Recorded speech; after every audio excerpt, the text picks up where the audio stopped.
Professor Lennon, progressive disarmament is one of the pillars of the nuclear non-proliferation regime.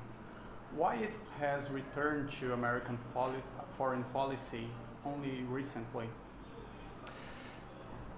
From the United States standpoint, the September 11th attacks changed the entire way that the U.S. looks at the world.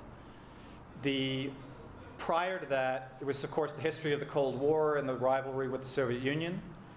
But when the September 11th attacks leveled the World Trade Centers, hit the Pentagon, killed Americans on American soil, that changed the entire perception from the United States about where security threats came from.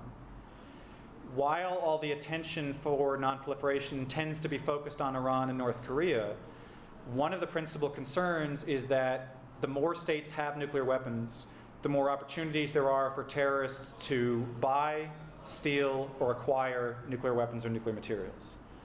In other words, the disarmament agenda in the United States is a function of a change in US security understanding in today's world to see the greatest threats as coming from non-state actors, like the Al-Qaedas of the world, rather than from other states, that the United States would need nuclear weapons to retaliate against because they, whether it's China or Russia or another state, have nuclear weapons that they might use against the United States themselves.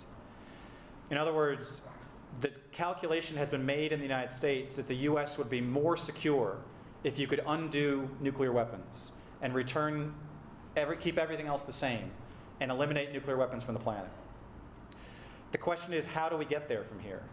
And the two principal concerns in the United States are a country that does not have nuclear weapons now would be able to gain incredible leverage if they could get the first nuclear weapon after disarmament and use that as leverage against the international community, whether the United States specifically or others.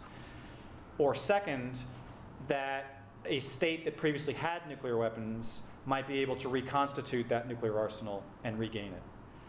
What you've seen in the United States does not start with the Obama administration, but it started with four of the strongest voices of American foreign policy in the 20th century.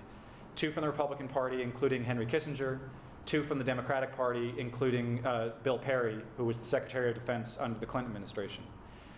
And it was their editorial in a US paper in 2007 that started this debate inside the United States and basically declared the United States would be more secure in a world without nuclear weapons if they could be uninvented. The question is, how can we get from here to there without running those risks of a breakout or reconstitution or terrorists getting their hands on those weapons in a way that would jeopardize security more broadly? That's why the disarmament agenda has come back. It's about non-state actors more than the original motivation.